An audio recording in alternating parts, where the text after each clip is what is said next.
Well, hi, everybody. We're warmly appreciative of this wonderful turnout for our first talk this season. I'm Denise St. Arnault. I'm the current director of the CJS. And I have to say, when I come to these, I think about my dissertation. Isn't that weird? That's 35 years ago now, right? But when you try and understand Japanese mental health, you have to study everything from law to public health to healthcare system to family dynamics to so that's what these sessions always make me think of because we have as you know, disciplines everything from anthro to lit, history, music, of course, political science. And we also have speakers this year from both inside and outside U of M, which is always one of the perks of this work.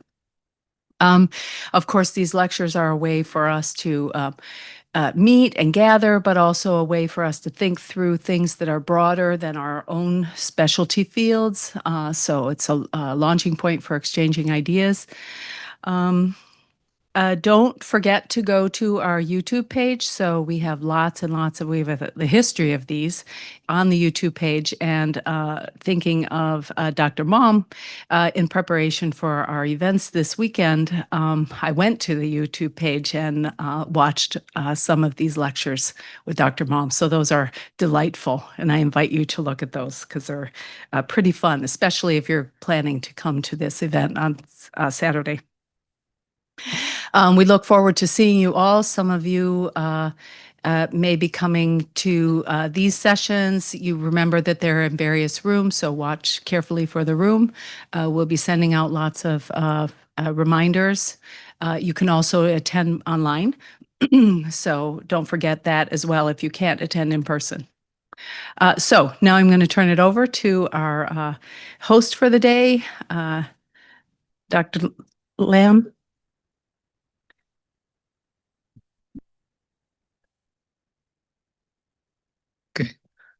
Good afternoon, everyone. I'm Joseph Lam, a musicologist of the School of Music, but I have the honor of hosting this lecture, introducing our speaker today. First, I have to do my duties as to make the CJS announcement, so I have to read it carefully because I don't want to make mistakes there. So the next lecture, it will be next Thursday, September 25, and the lecture title is The Sound of Manga, from erotica to sitcom in Gengoro Tagame's Over by Anne Ishii. So sounds fascinating topic to me. So this lecture will be in Wiser 555 and this one and on Zoom too. So please come. Then, as Denise just mentioned, we have a series of very special events this weekend. So I'll read it. We invite you to all of that. The first would be in the afternoon at 2 p.m. Professor Yano, our invited distinguished guest, will give a special lecture. The title is In Honor of William P. Mom, Facilitating Global Musical Encounter. So it promises to be a most fascinating talk. And after that, there will be a pre-concert talk at 5:30 to 6:30.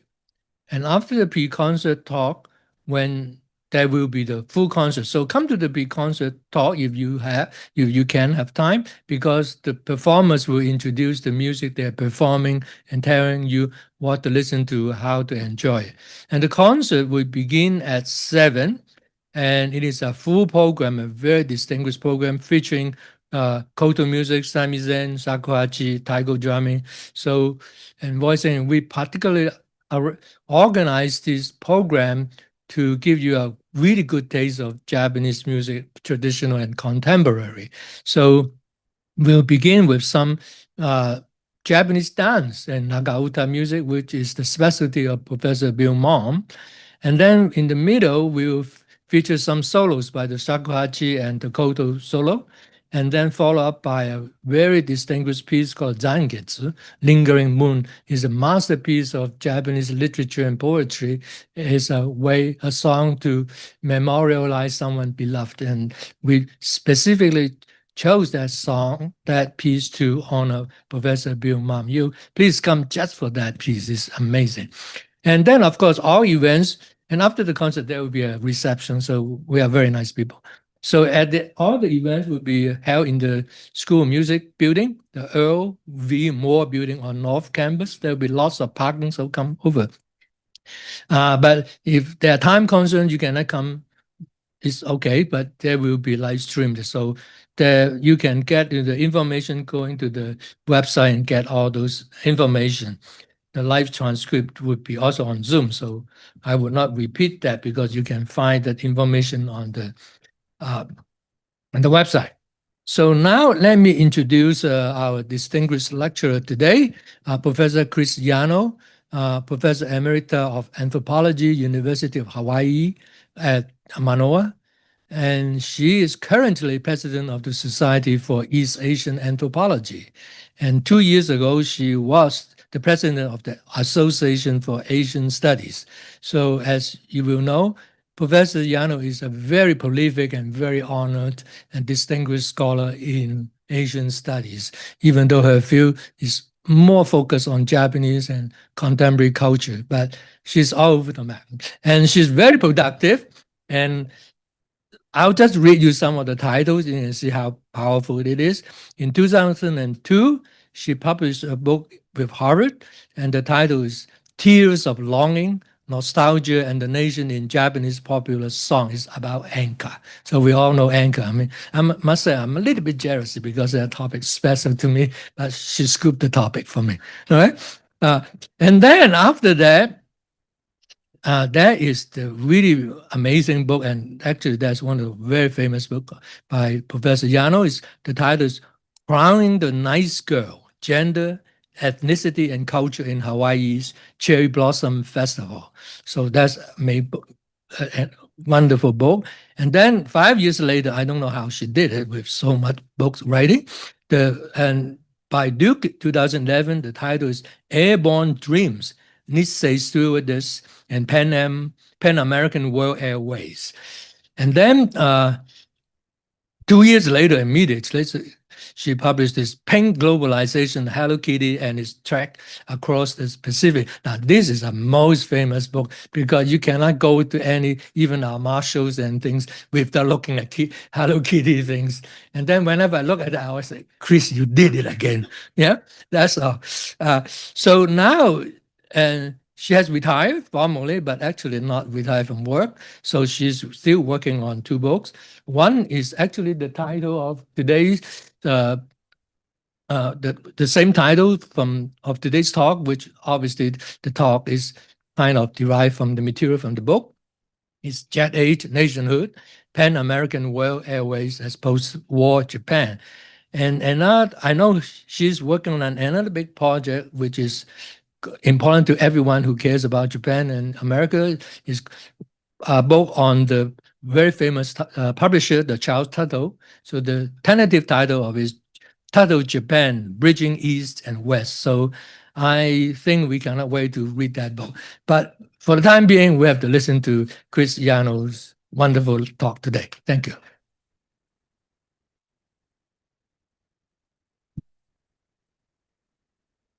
Thank you so much. Is this all right? Excuse me. Okay. Thank you so much, Joseph, and thank you for this invitation. Thanks to CJS. I'm so impressed by your series and that you live stream it. It's fantastic. It's the way everything should be done. And really, kudos to your staff here. Yuri, fantastic job. You make everything at CJS look good. And really, I just have to commend you. I've been continually impressed in the organization of this and doing it so well, so very well. So for those of you who don't know anything but know that you're dealing with the top kinds of infrastructural skills. And so thank you so much. It's been a pleasure. Let me just say that this, Joseph sounds like this book is already written. It is not. It is very much a work in progress. It started off with the previous book on Japanese American flight attendants, Airborne Dreams. But as I was working in Japan, I was continually impressed by the employees in Japan former employees of Pan Am. And that's what made me decide that this in itself is another topic worth doing. And in this, and you know, I think in my retirement, I'm more into co-authoring than solo authoring. It's like doing it all myself. I don't think so. So I have found a wonderful co-author, co-researcher for this, and someone that many of you might know. She's a graduate of anthropology at U of M, Tomomi Yamaguchi, who moved from Montana State and is now at Ritsumeikan. And you may not know this, but Tomomi comes from a Pan Am family. And we have talked Pan Am for many, many hours, to the point where her father has been the head of the Pan Am Retirees Association and has put on the annual party in Tokyo at the Foreign Press Club, and is Mr. Pan Am in Japan. What better co-researcher can I find than his daughter, his only child, Tomomi? And she has wonderful tales to tell of being part of the Pan Am family and what that might mean.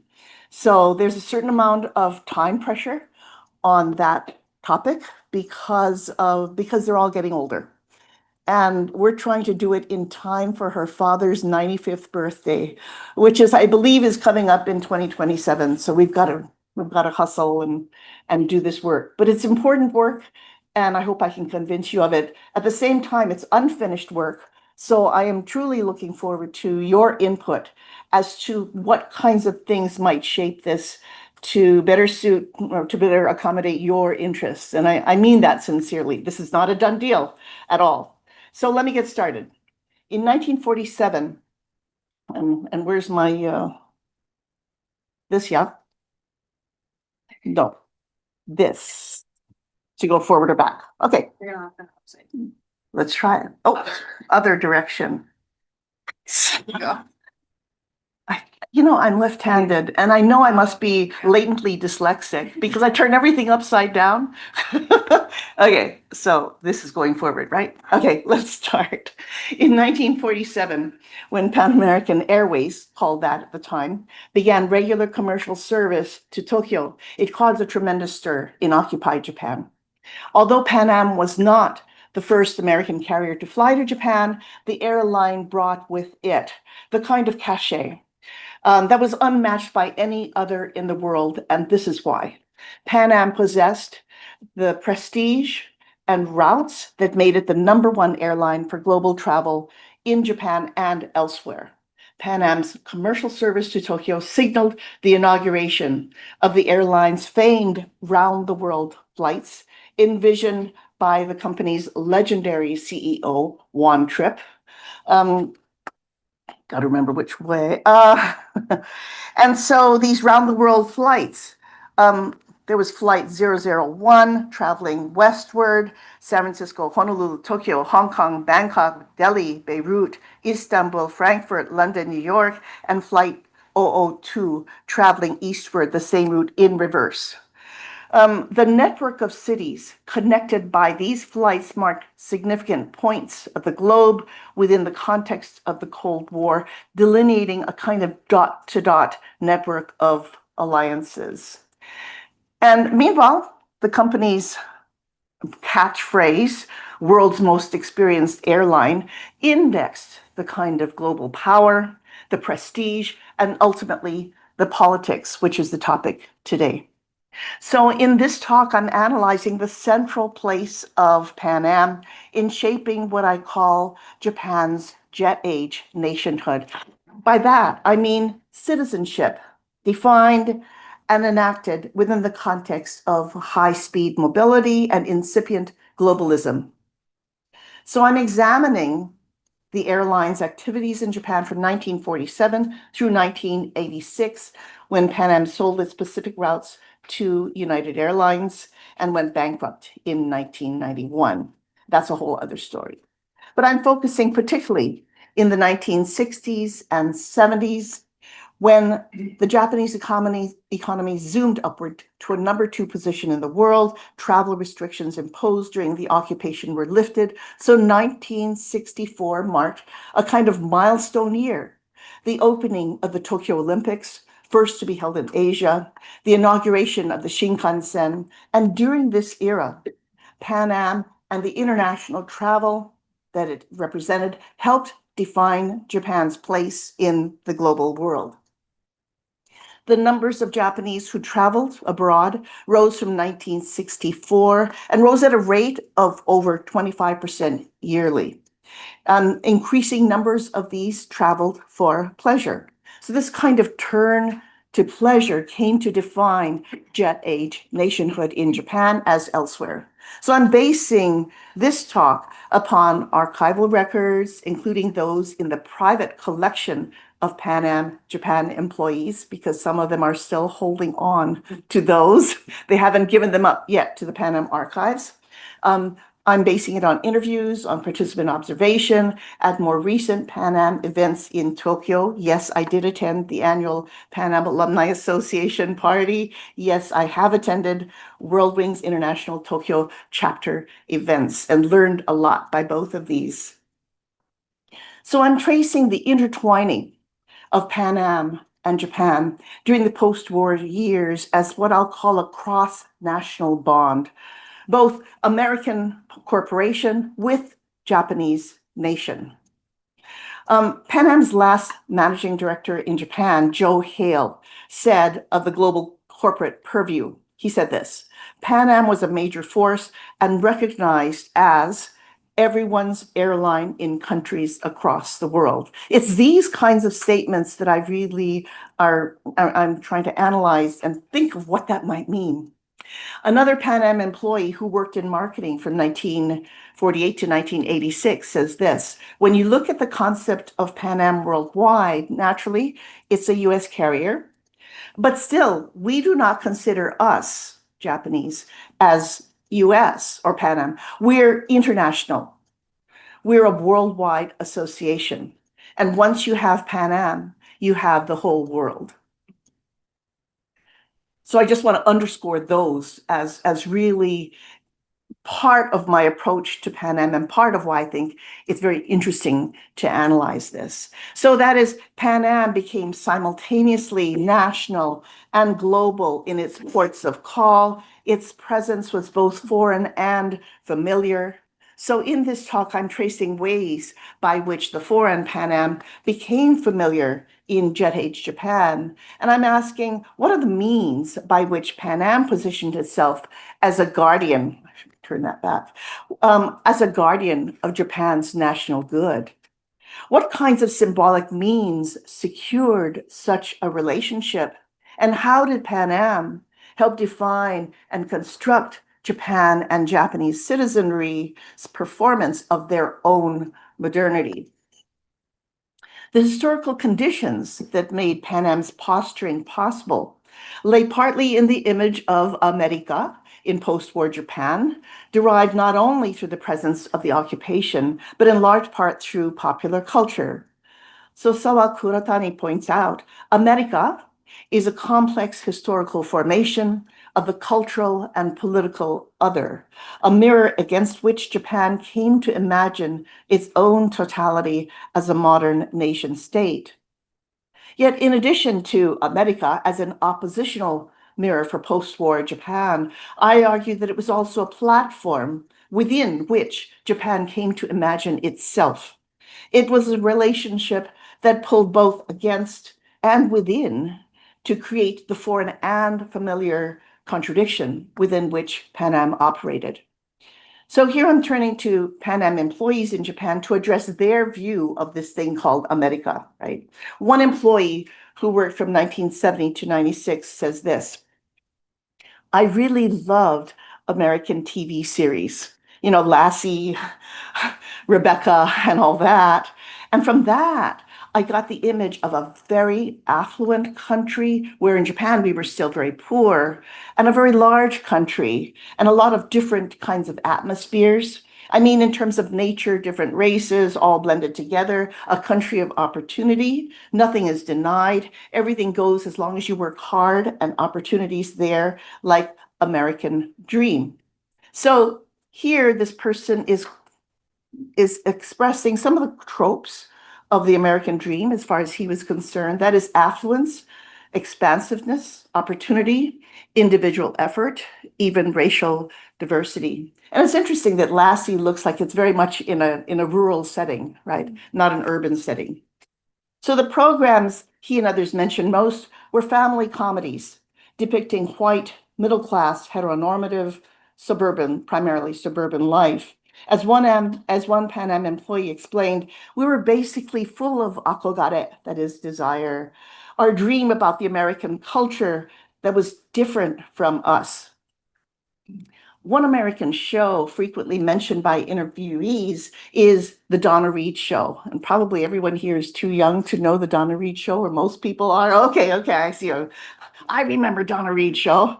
I remember Donna Reed. So Donna Reed Show was a situation comedy featuring pretty all-American girl next door, Donna Reed, portraying housewife Donna Stone, her handsome pediatrician husband, Alex Stone, two teenage children, living in an anonymous suburb in the United States. And what seemed to strike the Japanese women I interviewed was the figure of Donna Reed herself as the quintessential modern American housewife. Did we know anyone that looked like this? I'm not sure I didn't. Well, not in Hawaii, at least. But she was always tastefully attired in a shirtwaist dress, heels, and often pearls, while cheerfully doing her housework with modern appliances. So here's a recollection of a Japanese flight attendant. She said this, that is Donna Reed, she showed up. She was doing a vacuum cleaner with a skirt like this, and she twirled for me, and she was wearing high heels, of course, in the house, and impeccable hair. And I go, oh my God. And I thought, oh my God, is that what they do? I was curious. It's definitely akogare. But, and I think this is important. She said, I didn't want to be Donna Reed. I wanted to see her up close. That's what she wanted. And it was this desire to see rather than to be Donna Reed that fueled this kind of akogare for America. Now, the Japanese I interviewed never envisioned themselves entering the lives of those they saw on screen, but they speak of their intense desire to see that world, the mediatized image called America. And they wanted to come close enough to see without becoming. Another Japanese stewardess who flew Pan Am from 66 to 86 described herself as a vagabond with wanderlust. She was fascinated with foreign cultures since childhood. And during the war, this is so interesting, she and her brother found a small downed plane in a ditch in Kitakyushu, where she lived. And they would sit in it and dream of flying to far-off places.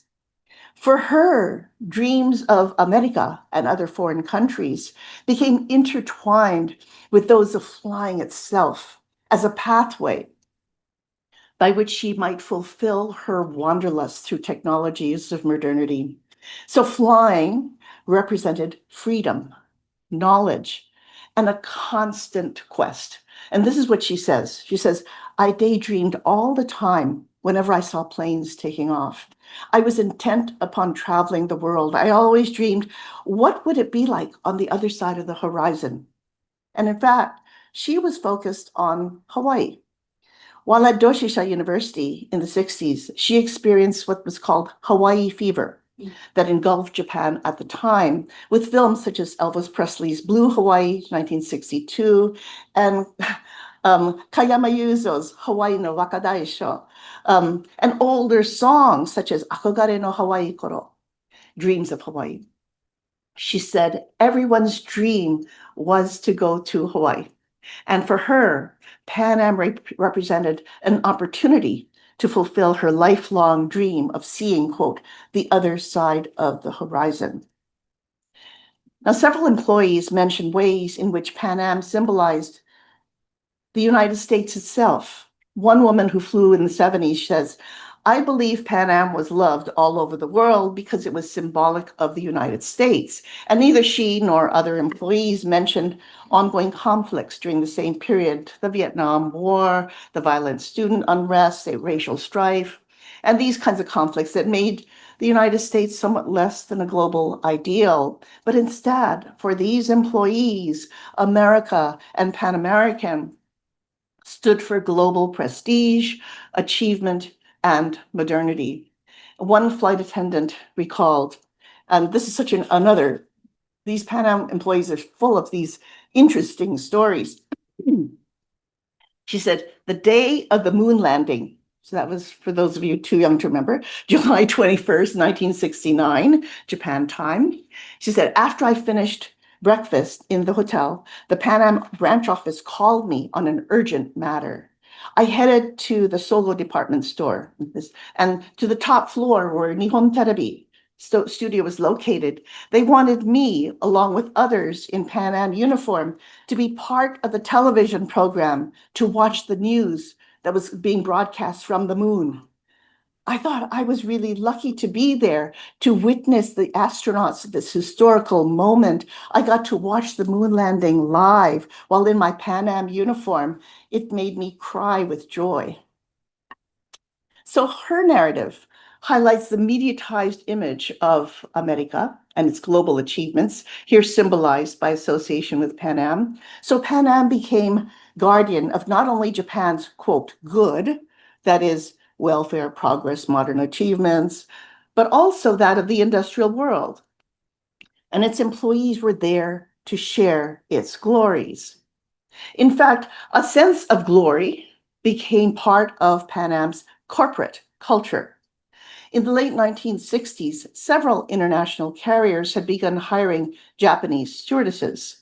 And the May 1st, 1967 issue of Life magazine featured a cover story proclaiming newest stewardess fad, a Japanese in every jet. So standing dead center there was a Pan Am stewardess, Hiromi Abe. Her placement in the photo was no accident. I mean, Abe pointed out this magazine cover to me very proudly, and here's what she recalls. When it was time to take the photo, she knew that she, that is Pan Am, should be center stage. So she edged her way and she placed herself there. So a lot of this, Pan Am as center stage of the world was not by accident, but it was a policy, a corporate culture that was adopted by employees. So here was her personal chutzpah matching the kind of corporate ambitions. So just as television had vividly brought America into Japanese homes, so too did Pan Am in Japan become part of domestic broadcasting. And one such regular televised feature was that of Japan's national sport, sumo. So in 1953, Pan Am and its marketing division accepted the suggestion by Japan's Sumo Association to present a trophy to tournament winners. So it's important to note who was instigating this idea. It was the Japan Sumo Association who thought of this first, right? The other trophy presentations at the time were the Emperor's Trophy and those of the Mainichi Shimbun and NHK, but the Sumo Association felt that a new trophy presented by a major American corporation would help stimulate new interest in sumo. Isa Katsuro, working for Pan Am's public relations, he explained this. Those days, Pan Am was the airline. Pan Am was not the only airline, but the representative of American firms in Japan. Again, underscoring Pan Am as American firms in Japan. So the name of Pan Am often appeared in mass media and was well known by the public. I think this is the reason why the Sumo Association wanted Pan Am to give its trophy to the winner. The Pan Am Sumo Trophy claimed its own status as, of course, the largest, the heaviest, the biggest of all the trophies, and with the most prestige. The prestige of the trophy was indicated by when it was presented. It was the last presented at every tournament. In May 1961, for 30 years until 1991, that trophy and its presentation, as you see here, became one of the most familiar Pan Am media spectacles in Japan. The public relations, Pan Am's public relations, David Jones took it upon himself to infuse the ceremony with decorum and humor. He, this guy, was rather diminutive, 5 feet 5 inches, 134 pounds, always dressed for the occasion in formal Japanese hakama and haori. And Jones presented the huge trophy, which was 45 inches high and weighed 93 pounds, to the winning sumo wrestler, delivering the hyoshojo, that's the announcement of congratulations. And part of the humor was the relative size of the trophy and diminutive size of Jones, alongside the huge sumo wrestler. So part of the humor, but also lay in Jones's delivery of the hyoshojo. He did it in exaggerated gaijin accent. Hyoshojo. He's Pan Am's PR person comments. Jones was just like small Japanese. That's why he's good. He was well accepted. If he were tall and handsome, people would say, oh, that's natural. Pan Am is Pan Am. But he was like Japan, small, short. And that's one of the reasons I think Japanese accepted him easily. Of course, it's not all looks, but something about his personality very well accepted. But he played both, right? He played both small-statured person and then emphasizing the gaijin with hyoshojo kind of thing, talk. Meanwhile, Ben Kinoshita, a Pan Am employee in charge of the cargo division, recalled this. Jones was much more familiar to us Japanese than anyone else. I guess the biggest thing he did was he had the Pan Am image filter into ordinary Japanese people, meaning he let Japanese people think of Pan Am as familiar or as partly familiar. A Japanese woman I interviewed explained, Jones's presentation of the sumo trophy gave us a very sort of close feeling to Pan Am. And it's interesting to me the way in which Japanese often talk about distance, physical distance, as part of the kind of intimacy and part of how they relate to whatever it is that is being distanced in their hearts. What Jones did was to humanize Pan Am for the Japanese public through his size and self-deprecatory humor. So Jones and Pan Am became a celebrity in his own right, affectionately called Hyoshojo Man. That was his nickname. And he knew exactly what he was doing. He's like Hitomi Abe, who put herself in the middle of that Life magazine picture. Okay, here's his recollection from 1973. His words. I thought to myself, how would it be for such a huge trophy to be lifted by such a little guy? So 3 helpers, yobidashi, rushed to the dohyo to help me. And I appreciated their assistance. I was too much of a ham to require it or to let them help me.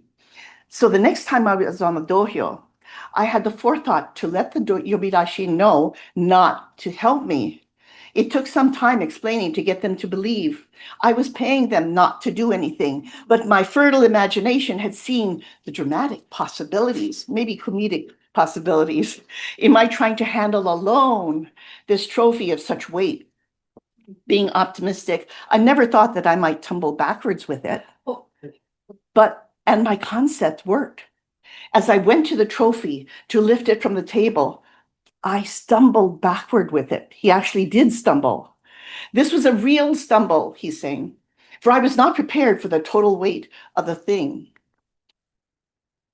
But I managed somehow at that time to keep on my feet. I guess this is the next time. The gasp that went up from the audience was sufficient reward for my efforts. Since then, I always try to insert that backward stumble as an added thrill for the audience. So he partly faked it.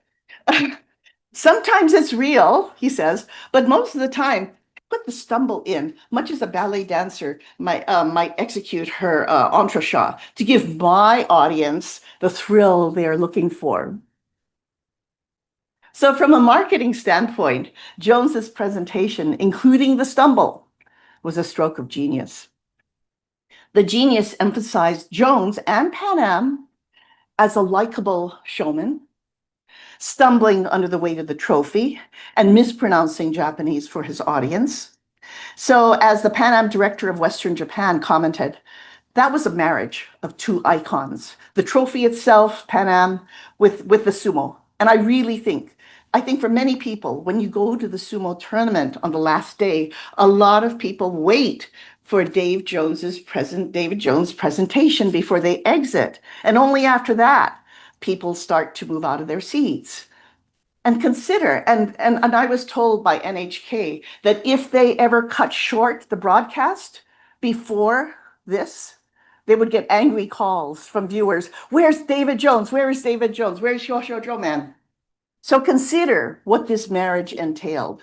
Rather than an intimidating presence, Pan Am gained a very human, even self-deprecating, bumbling presence in the guise of diminutive Jones. Race played a subtle and often silent card as well, according to his son Greg, and this was not well publicized. David Jones was actually half Filipino, born in the Philippines to a Filipino mother, who Greg describes as being of Spanish descent, that kind of Filipino. Oh. As Greg explained, if you look at him, his father, David, in his earlier years, he has a very dark complexion. He has very jet black hair. And so there's some of that Asian blood in him. However, this racial factor was often overlooked in favor of his strong connection with the glamorous American company. And further, the trophy itself was huge, making Jones appear even smaller. So part of the comedy for Japanese viewers, one brought on with great relish by Jones himself, as you heard, was to watch the diminutive American man maneuver the huge trophy into the arms of a towering sumo wrestler, heightened by the threat of stumbling. From 1959 to 1990, one of the Pan Am-linked media mainstays widely known to the Japanese public, maybe someone in this room here, was Kanetaka Kaoru's Sekai no Tabi. So Kanetaka Kaoru, Travels of the World, hosted by biracial Eurasian beauty Kanetaka Kaoru, broadcast nationally on TBS, Sunday mornings from 9 to 9:30 a.m. So with a nationwide, you've seen it, with a nationwide network of 30 stations from Hokkaido to Okinawa, the estimated viewing audience in 1979 was over 13 million per week. The program was developed by Kanetaka and her production company, which contacted TBS and then Pan Am, seeking a tie-in relationship. Again, it was not Pan Am initiating this. It was the Japanese side, Kanetaka Kaoru in this case. In a letter dated December 1979 from Kanetaka to the managing director of Pan Am, she spells out the relationship. She and her team of 4 produce programs about places around the world. Pan Am receives a 50-second identification commercial at the beginning and a 50-second commercial at the end of each program. And for anyone who's seen it, that's the opening credits, right? They show the Pan Am jet taking off. As a 1979 letter from the advertising agency says, this program has been one of Pan Am's core advertising activities in Japan for the last 2 decades, has greatly established a solid image of Pan Am to the Japanese. And that image was one of cosmopolitanism and modernity built around what I'm calling jet age nationhood.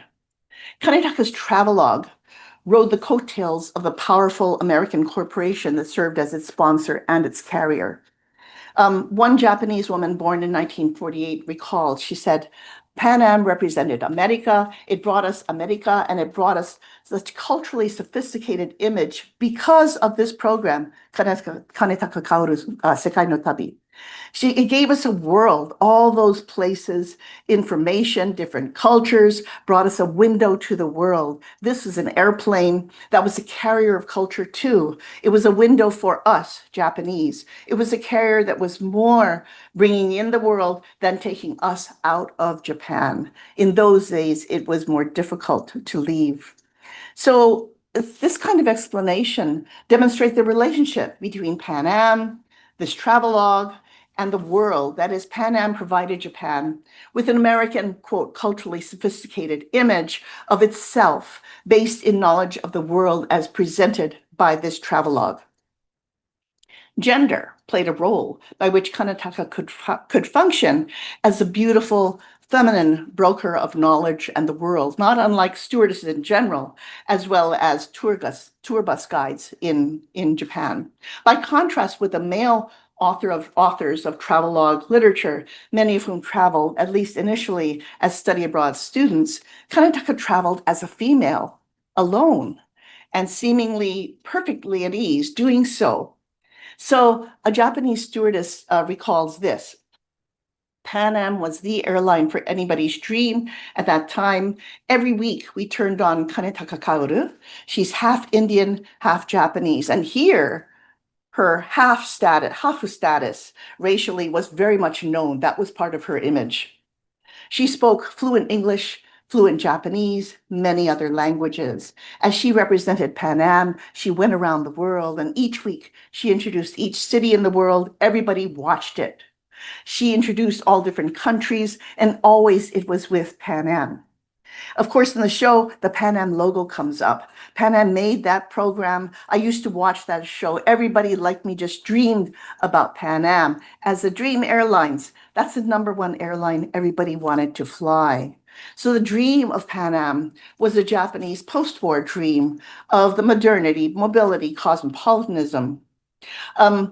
This allure of viewing without becoming structures the akogare outlook of post-war Japan itself, surrounded by a rush of Americanisms, the sights and sounds of media, food, clothing, images of occupation, while seeking perhaps oneself. A wholly different kind of travelogue existed, linked with Pan Am, was in the media through the popular Wakadai show, young guy movie guys whose heartthrob, Yuzo Kayama, I showed earlier. In fact, Pan Am played a part in helping sponsor the Wakadai show film series with Toho Studios. Pan Am publicist explains, those days making movies in an overseas location, the producer had to think about moving the staff and the gears. It costs a lot. So those days, Japanese movie producers, the concern was transportation. So were major sponsors with Toho Movies. We provide transportation to the Toho production movies. And there was a producer who became the executive vice president. He was in favor of this Pan Am tie-up. So Pan Am planes appeared in at least 5 of the 17 Wakadaisho films, including ones in which actor Kayama Yuzo traveled to Hawaii, to the Swiss Alps, to Hong Kong, to Tahiti, and Rio de Janeiro. In addition, and here are more kind of overlaps, right? Sumo presenter David Jones also appeared in the Swiss Alps Wakadaisho film. In contrast to Kanetaka Kaoru as this beautiful mixed-race travel guide, Kayama Yuzo presented a different kind of Japanese presence in overseas locations. So pure Japanese, handsome, virile, with a kind of athleticism and energy that spoke well to post-war Japanese audiences. This is a different kind of Japanese masculinity. He was not a travel guide so much as a traveler himself, who demonstrated that one of the best ways to embrace the foreign locale was not by speaking the language, but by physically immersing himself in it. He was an electric guitar playing, often bare-chested, middle-class, collegiate-looking leading man who could seemingly do everything from water skiing to skydiving to judo to performing music, venture style. In many ways, he represented the Japanese post-war generation's model of masculinity. So here's a new kind of Japan that was entirely modern and totally Japanese, and with a face and body to match. So it was Pan Am that took him to places that showed him and Japan off to best advantage. In 1967, Kayama appeared on the cover of the Japanese popular magazine Shukan Heibon, carrying a Pan Am flight bag. And I apologize that I did not bring my own Pan Am flight bag here today. My bad. And he was flanked by 2 Pan Am stewardesses. The message was clear. Here was the epitome of post-war, globe-trotting, airborne masculinity, hard at play with the bags, women, airlines to prove his place. So Kanetaka and Kayama were not the only ones to be seen on the go by way of Pan Am. Pan Am's publicist explained, the way Pan Am was treated back then in the 1960s and 1970s was unimaginable today. For example, if someone famous came to Japan, the media would often report specifically that he or she came by Pan Am. All of the newspapers used to say minister, state head, et cetera, came to Japan on Pan Am. And like Joe DiMaggio, Marilyn Monroe arrived on Pan Am, here you see them, on their honeymoon. So the name Pan Am was ingrained in the public's mind daily. Us PR guys didn't have to do too much, for the name was doing the PR by itself. So here's a classic publicity shot, being Pan Am airline with the 2 celebs being greeted at Haneda International Airport. In short, the Japanese media placed a spotlight upon people's comings and goings at airports, including the Pan Am vessels that brought them there. There may have been, one Japanese traveler said, we like to choose Pan Am if we were going to fly, because the minute you walked in the plane, it was already America. Once you get on the plane, it's their world, Pan Am's, that is America's. It gives you a nice sort of preparation. And in those days, of course, Pan Am was the carrier. That was a real consideration. Very safe, very big, very reliable, and what I'll insert here, very American. There may have been other reasons to choose Pan Am also. Here's another passenger said, we used to hear from Japanese passengers that one of the reasons they preferred Pan Am is that JAL flight attendants looked down on the Japanese passengers. Because in those days, the flight attendants were part of an elite group, and they would look down on Japanese passengers saying, a person like that is going to Hong Kong? Can you imagine this kind of person going to New York? So they were looking down on the Japanese passengers, right? Like the Japanese passengers, and the word that's used was inakappe, or country bumpkins. So some Japanese passengers felt that they were actually better treated on Pan Am rather than on a flight, a carrier like JAL. Japanese employees of Pan Am learned this configuration firsthand as a source of pride. Pan Am was notable among American corporations for elevating its Japanese employees and maintaining only a minimal number of American executives in Tokyo. So Japanese ran pretty much the Japanese offices in Pan Am, in Tokyo. In these positions of responsibility, Japanese employees were given what was considered an unheard degree of autonomy. Here's what Ben Kinoshita says. He says, I was trying to think of what was significant about Pan Am was that the people working there, the local Japanese people, as well as the American ones who came over from the States, had no immediate feeling of nationality. We were all treated the same. We were all working for one company. And then the company recognized people as people and not because they were Japanese or American or what have you. So I never had even the feeling that I was Japanese. He says, I was Pan Am. This blurring of identities into a singular entity, Pan Am, enabled Kinoshita Abe, the Life magazine cover girl, and others I interviewed to adopt the company as their own. And in becoming Pan Am, they found that their dreams and lives took on a sense of modernity's limitlessness. If Pan Am helped spell out Japan's jet age nationhood, then the Japanese employees were its first citizens. That citizenry relied upon English language facility. All Japanese employees, from office staff to cargo workers to flight attendants, had to speak English as the corporate lingua franca. And many of those employees to this day recall with pride the English that they learned, knowing that a prestigious job such as working for Pan Am would be the pot of gold. Notably, even today, many speak impeccably, far better than me, and with a kind of air of dignity. I'll never forget, meeting the guy in charge of cargo at iHouse, and he came in a suit and tie and very dignified and speaking, as I said, far better English than I did. The employees formed a strong sense of identity and pride in working for Pan Am, top airline in the world, setting the standards in pilot training, in flight attendant service, even in cargo management. It was a Pan Am handbook that was used by other international carriers.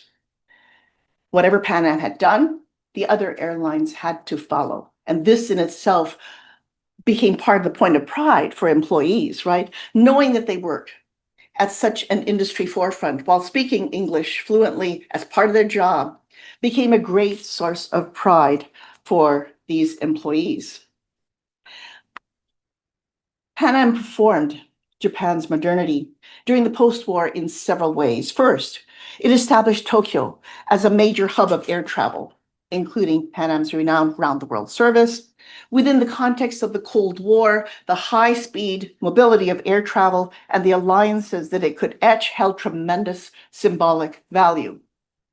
Second, it became a household name through the significant media placement that I've been mentioning. In short, Pan Am, as an everyday media presence in Japan, became less foreign and more familiar. Third, it employed hiring practices notable for their elevation of Japanese workers to positions of power and responsibility. And these highly placed managers and directors put a significant Japanese face upon Pan Am. And fourth, Pan Am was a means by which Japan reimagined itself as cosmopolitan, mobile, and airborne, that is fully participating in the headiness of global connectedness. Part of the significance of Pan Am's presence is that the American airline helped the Japanese public envision itself as participating in what I'm calling jet-age nationhood. In this, Pan Am laid claim to both the aspirations and achievements of mobility in post-war Japan. There were limits, however, to this kind of cosmopolitanism. There was a wariness here that rested in part of the lingering residue of World War II and the occupation that separated the victor from the vanquished, reinscribed the degree to which Japan could not yet become a full-fledged global citizen. And this residue often took on racial undertones that overlapped with social class and global prestige.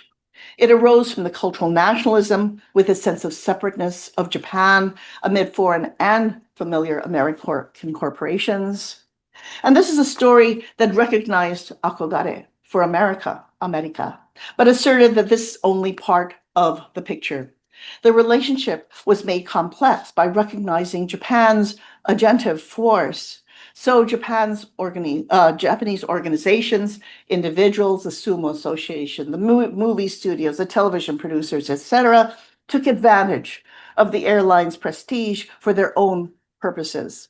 So if Pan Am helped produce Jet Age Japan, then Jet Age Japan also took some of the reins in producing itself in the 60s and 70s through the glamour of that most modern of industries under the auspices of the most prestigious company at the time.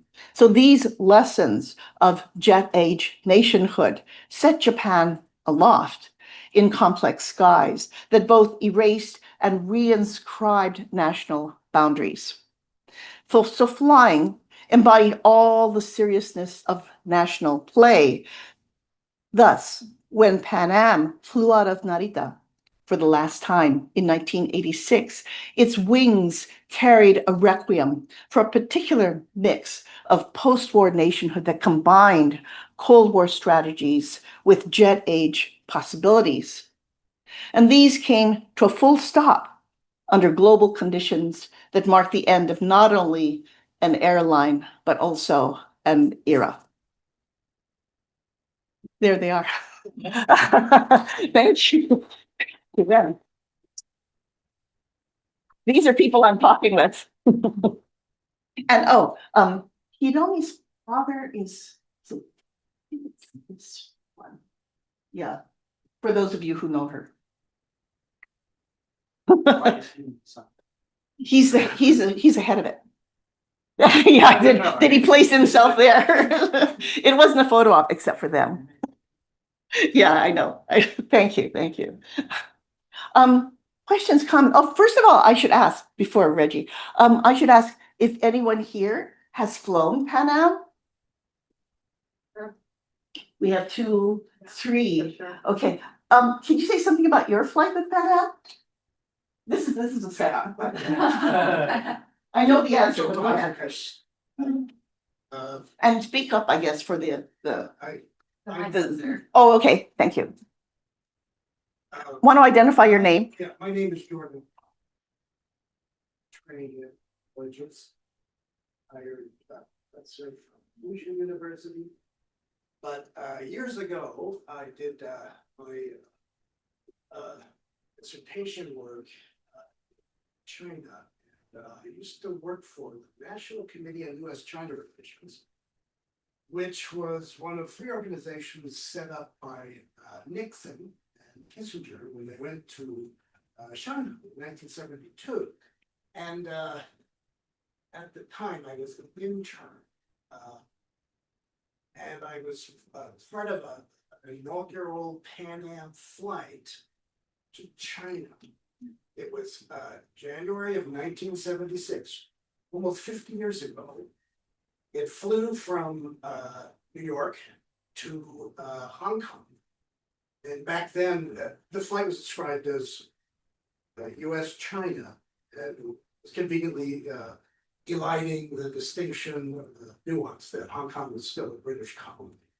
But this was the first flight of a US air carrier to China since 1947. So what's to me so interesting as I listened to your wonderful presentations, that I think Pan Am was its experience in Japan was recruited as part of the campaign to restore U.S.-China relations, and to do so by way of involving Pan Am. Because if you may remember, that year, 76, Chairman Mao Zedong dies, Zhou Enlai dies, and Deng Xiaoping is on the way to being rehabilitated. And he's officially rehabilitated in 1977 and introduces his policy of Dui Kaifang, which is opening to the West and the outside world. And Pan Am was symbolically a part of this outreach and this opening of China to the way things are done in the outside world. So, thank you so much. Yeah. And Pan Am was involved in so many historic events, from baby lifts out of Vietnam, et cetera, et cetera. And I've spoken to stewardesses who worked that flight, and so that accrues in some ways to the prestige of the airline. Yeah. Thank you. Joseph, anyone else want? Yeah. Oh, Reggie, yes. want to finish with the process? No. Joseph, do you want to say anything about your flying Pan Am? Oh, okay. Well, why don't we take Reggie first then, since he's in person? Yeah, sure. Thank you so much. It's always great to hear you. I have a question over. Oh, sorry. Sure. Sorry. Thank you. Thanks for that super interesting presentation as always.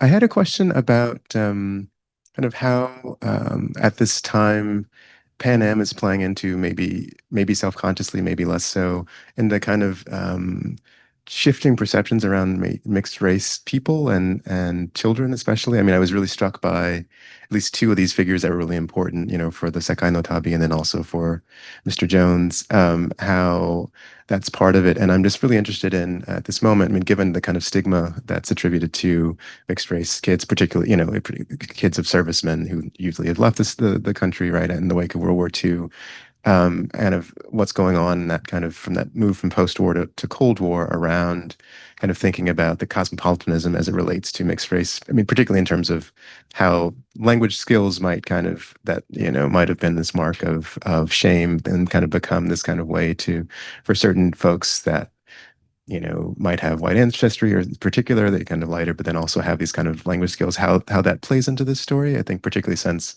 there's the kind of pride that you're talking about that seems so central, but it's not just about the kind of global travel, but potentially also these kind of longer kind of legacies of discrimination that then end up being kind of reformed or refashioned in this moment. So Reggie, I thank you for your question, and I think it's so important. And it's important to put a spotlight on mixed race and maybe to analyze, and I'll have to do more of this in the book, analyze the see but don't see, hear but don't hear kind of quality to mixed race, the in-betweenness, and what that requires from a media figure such as Pan Am. So yes, Kanetaka Kaoru, not so much David Jones. So it's this yes and no, constant kind of interplay. When does it matter? When can it be positively spun? And when does it become a blight, right? Of course, it depends who's mixing and what kinds of contexts and what are the mixings. Maybe a white Japanese is more acceptable than a black Japanese. Those kinds of things that we know so well that have to be central to our conversation about mixed race, and maybe especially mixed race in Japan. So I think it's an important question, and it's important to see what gets elided and what gets set aside. And I see but don't see, kind of, and that would be my quick answer without doing a lot of interviews on that. Yeah. So thank you. Really important. I jotted that down. Yeah. Really important. Yes. Thought about that. Just thinking about all the people I talked with who were going back and forth, and they said it's one thing to fantasize about being cosmopolitan. It's another to actually live in a family and a community and something. So that's where a lot of but everybody fantasized. I'm the global citizen. I've got all these skills, but when it came push comes to shove, she is being ostracized for exactly those same characteristics. So exactly, such a good question. And it also depends on when historically you're talking about. I mean, since the winning of the Miss Japan Universe pageant, what was the name of that mixed race contestant? I forget. Anyway, so she was crowned, and she's half black, half Japanese, and she was crowned Miss Japan, much to some people's delight, much to a lot of people's dismay, that she is supposed to represent Japan. So again, when it occurs is hugely significant. Or the role of, actress model, like someone like Rie Miyazawa, who married the sumo wrestler, and that marriage failed. But anyway, and she was known partly notoriously for her semi-nude photo shoot in a book. So, I think it's extremely fraught and mixed itself in terms of reactions and how it's handled. Yeah. I just remembered that there's someone on phone. Oh, yeah. Well, actually, we have three, so I'll really quickly to you so that you can choose to Please. answer. The first one is from David Wills. The question is, it's less more of a question. The question is, we'd love to hear your personal thoughts on flying, and that's the first one. The second one, which actually question may fall closer to what is being discussed right now, is first, thank you for the inspiring talk. And could you elaborate more on Pan Am's ideology or narrative regarding internationalism in the post-war period? And then it says, Pan Am was involved in multiple countries and regions beyond Japan. That's a good question. How might this involvement be connected to post-war American internationalism, a Cold War regime broadly speaking, right? Right. And so the question, the third one is not a request. Is this a being streamed? Yes, it is. Yeah, being recorded. So Yeah. why don't you answer this? Yeah, I mean, you know, Pan Am's history, international history, global history, and its involvement is very complex, was involved in wars, was involved in developing a series of airports in Africa, a series of airports in the Pacific. And so there's a long history of Pan Am's role in partnership. I don't know how to express that exactly. In partnership or definitely supporting the US government. Juan Tripp's bugaboo was that the US government never named Pan Am as its national carrier. So that's what he wanted. That's what he wanted. And that's what he never got. He got lots of other stuff though. So as far as post-war internationalism, I think Pan Am was, you know, it was in creating, especially the round the world trips, it assumed that people could, that the world was knowable in that sense, and of course to elite. So elevating elite. And I will say that Pan Am was, for its time of, at the incipient era and just prior to the jet age, all of Pan Am, as was the case, I believe, with other carriers, was all first class. So there were no classes. So interestingly, Pan Am was the one who instituted economy class. And that was an innovation of Pan Am's. At the same time, what it was known for was not its economy class, but its first class service. And I told this Pan Am story to Joseph as a kind of, and so I am circling back to the question of internationalism. So Pan Am's internationalism was a really kind of bringing European style service and food and drink to travelers. Of course, not exclusively American travelers, because it was supposed to service the world. So this is the idea of the world's most experienced airline, meaning Pan Am knew European ways of luxury service, and then came to define those ways of luxury service. And Joseph, should I tell them about my dinner? Sure. Okay. Okay. So I don't know if I ever flew Pan Am. My family was not rich. So although I had one famous cousin who was a flight attendant for Pan Am. And you know, we would all just gather around when she came back, and she'd have little treats for us from different places. And she loved Beirut. It was one of her, it was the Pan Am flight attendants at the time. It was their favorite kind of port of call. So anyway, in the process of doing the research for the first book, I used the University of Miami archives. Now, Miami is where many of Pan Am's strongest fans, employees, former employees live. It was the site of the last Pan Am voyage. And it was in December, I believe, of 1991. That was the last voyage. And I happened to be at the University of Miami doing my archival research there in December of this December.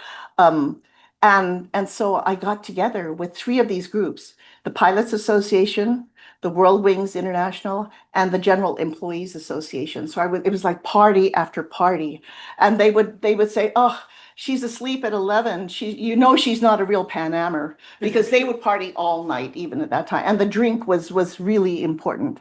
Anyway, among other things, I was in touch more recently with a Pan Am flight attendant who I had met, and she became a flight attendant for Pan Am in 1966.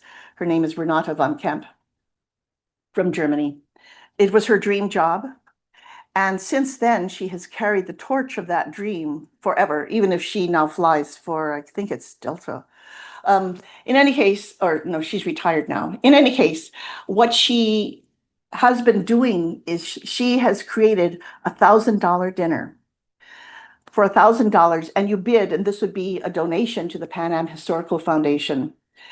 For $1,000, it's dinner for six, prepared by her at her home in Coral Gables. And it is the menu, first class menu, from New York to London, the Pan Am menu. So I did it. I did it. I paid $1,000 and I invited 5 friends, including my son, including Corky and Gus. I invited 5 friends and she made dinner for us. It took 3 hours. And Joseph, what was on it started with caviar, smoked salmon, Chateaubriand. It ended with Cherry's Jubilee. And she did the whole thing. And one of the best parts about it, of course, it was a thrill. One of the best parts about it, she prepared, and she served it all in her 1966 Pan Am uniform with grace. Yeah, anyway, so I'm sorry? Did you say that they serve on the Pan Am dishes? Oh, yeah. And, on Pan Am. Yeah, she bought the whole Pan Am China. Yeah. Anyway, sorry. So to the question of have I flown Pan Am? Probably not that I can remember, but I sort of did. I sort of did. Other questions? Yes. Can you talk a little bit about? Oh, yes. Thank you.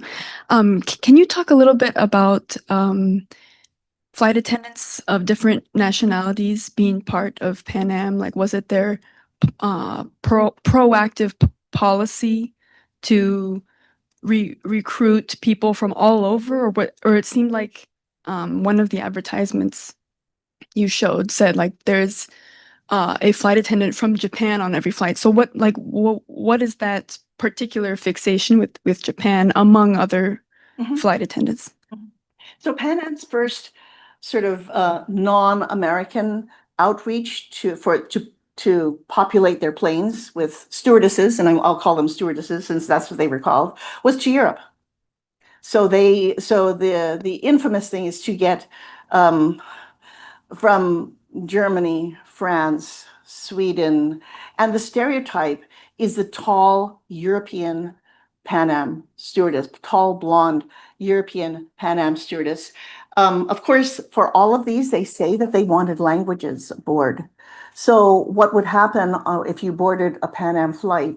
I'm not sure about that one, but they would say, and we have Helga from here, and we have Tomoko from here, and so they would say, I am the Japanese language speaker, I am the German speaker, so they would represent the speakers or their mind of speakers. So when Pan Am first started hiring Japanese or Japanese American flight attendants, it was for what was called the J position, the Japanese language position. And what's ironic, and this started in 1955, what's ironic is that at that time, Japanese were not flying. So my contention is yet another way in which language is used as a smokescreen for race. So what they wanted amongst their bragging rights was, look at our whole array. You know how Benetton used to have those unfortunate ads. So look at our array of flight attendants, and now it even includes the Asian woman. So that was the basis of the hiring, start of the hiring. Yeah. And the other thing too is that in the 50s, when they started this program, they wanted to have Japanese, but they had a lot of trouble recruiting Japanese because of occupation restrictions, etc. So they went to Japanese Americans. And again, here's the irony. Many Japanese Americans who were typically 3rd generation or 2nd generation couldn't actually speak Japanese. So there goes the J position, the Japanese language position. So so I spoke to, of course, I interviewed many of these, and Pan Am just said, no problem, we'll teach you Japanese. So they went to, like 2-week intensive language training, and they showed me, they wrote out the announcements that they had to speak in longhand. They wrote out the Japanese announcements. So that's the degree to it. For one thing, they didn't have Japanese customers. Yeah. And all they needed were certain set phrases, right? So that was the limit there on an index card. Yeah. So the idea was that the passenger was like hearing all these languages? Yeah, the idea was that at least for the initial announcements, like here's what we have on board. We have German, we have French, and we have Japanese, and they would say, you know, welcome, yeah, in Japanese. But sometimes that's all they had to say. The other thing, and last thing, was that in those round the world flights, right? All the other flight attendants traded out. Like after one or two of those legs of the journey, they would shift and a new crew would come on. The only woman who was on board for the whole round the world, which was grueling, was the J position. She was the workhorse. Yeah. Yeah, Allison.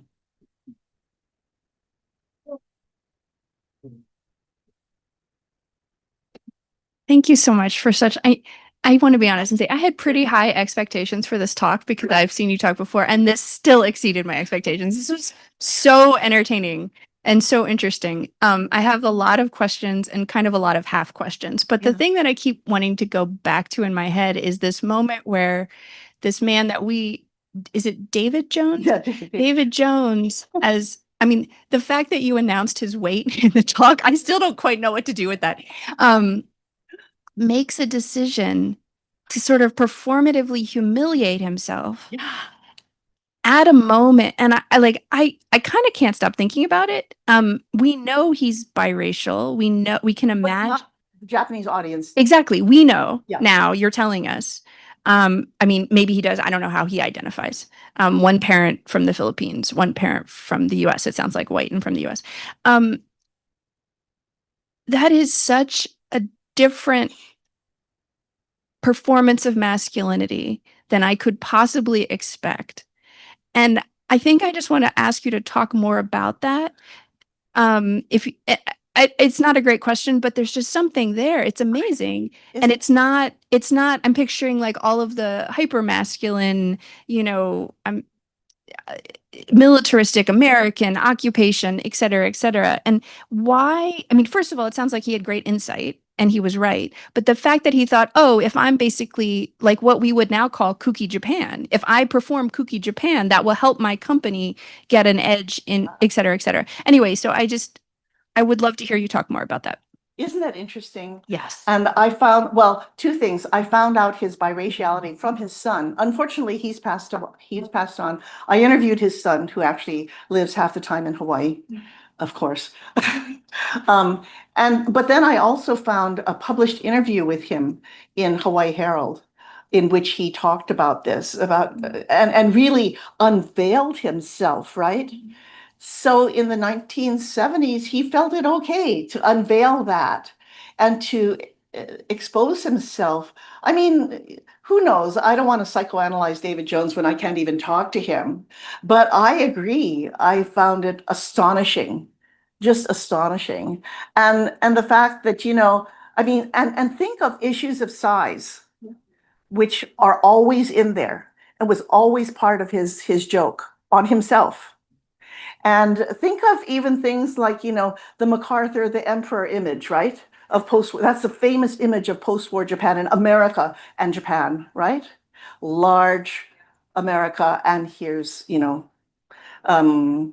and think of himself willing eagerly to be the buffoon, the little clown. So how you parse that with masculinity, or his version of masculinity, maybe I should try to find his wife. I don't know. All I could do was interview his son. But when I interviewed his son, I hadn't read that article, that interview with him. So I want to go back to his son, Gray, and see, more about this. But I think it's extremely interesting. But so many, when we get down to these individual examples, they're just really interesting twists and turns that people are willing to make of themselves and say, yeah, got a big bonus. I'm known on the streets of Japan. Hey, I'm famous. And in some ways, I've gotten bigger than everyone else. That kind of thing. Like, I'll do it kind of thing. But yeah, blew my mind. And then when he starts doing the fake falls, oh,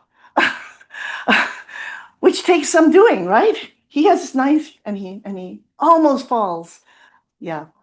But he was NHK loved him, the Japanese public loved him. That's what the point was. Yeah.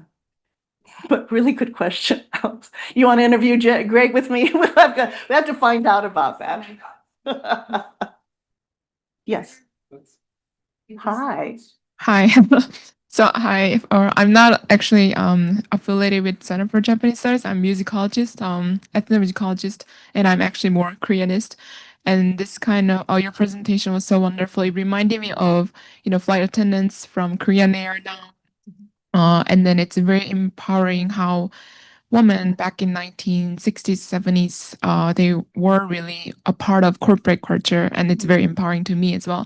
But I was wondering, I'm not trying to break down the dignity of the solidarity of this, flight attendants from Pan Am, but I'm wondering what were the protocols within the flight when when they are actually off to the land and when they have their own culture in the plane, what are the protocols that the women all had to follow? Was there any hierarchy between flight attendants, except from the relationship between the passengers and the flight attendants? Yeah. Yeah, absolutely. Absolutely. Well, I won't say that with such sureness.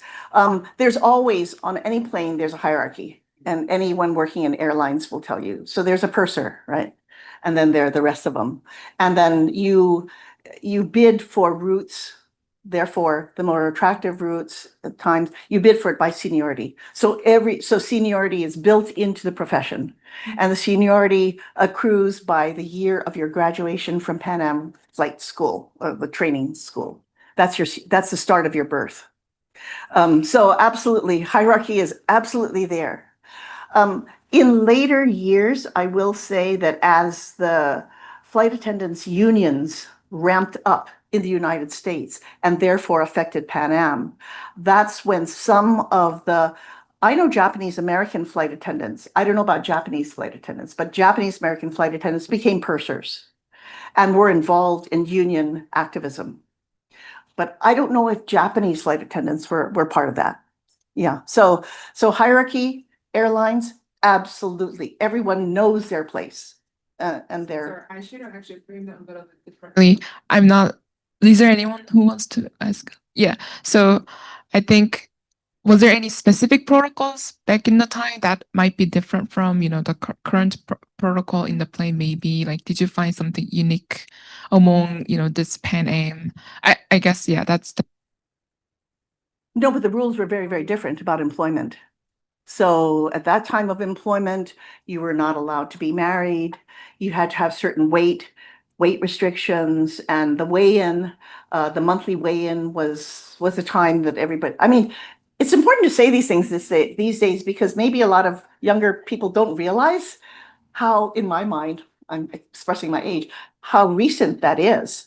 The weight restriction, you had to be single, et cetera. So that was very much part of the flight. And I believe that a lot of the Asian airlines still adhere to many of these. And that's why if you fly an Asian airline, you don't see anyone over the age of 40 or something. You don't see anyone with over a certain amount of body fat, so this comes by no accident.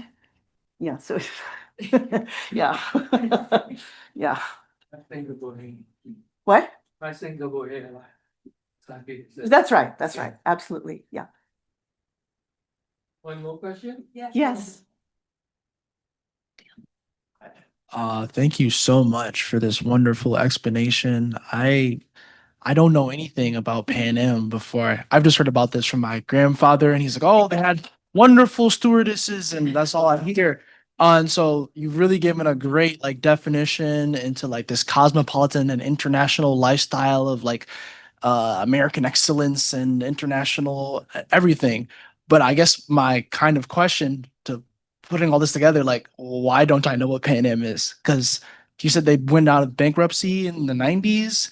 How and why? Because it sounds like an amazing air empire, and it just. I know. Well, times change. I think the big blow was deregulation. With deregulation, Pan Am was an airline of a different era. And the reason why you're able to fly relatively cheaply is because of deregulation, but it also drives a luxury airline like Pan Am out of business. Yeah, so it's a totally different era. But I still think it's important to think through what it might have meant in the time. So sorry, you'll have to change your historical framework to really an earlier period of corporations, of women, views of women, and what it might mean. Yeah.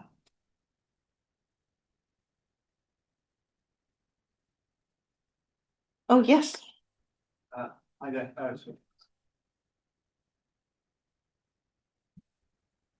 Thank you. Yep. Thank you so much for this wonderful presentation. Your work inspired me to look into the history of computerized reservation systems. Because I think, if I'm not mistaken, Pan Am boasted that it pioneered this system, but it was sort of in collaboration with IBM, US military, missile defense, and also was perhaps a precedent for the World Wide Web. And I'm just really interested in that technological story. Pioneered so many systems related to air travel, especially international air travel, and it's pretty mind-boggling. I think it's probably listed on the Pan Am Historical Foundation how it pioneered, and you know, really from reservation systems to, again, they wrote handbooks that other airlines still use.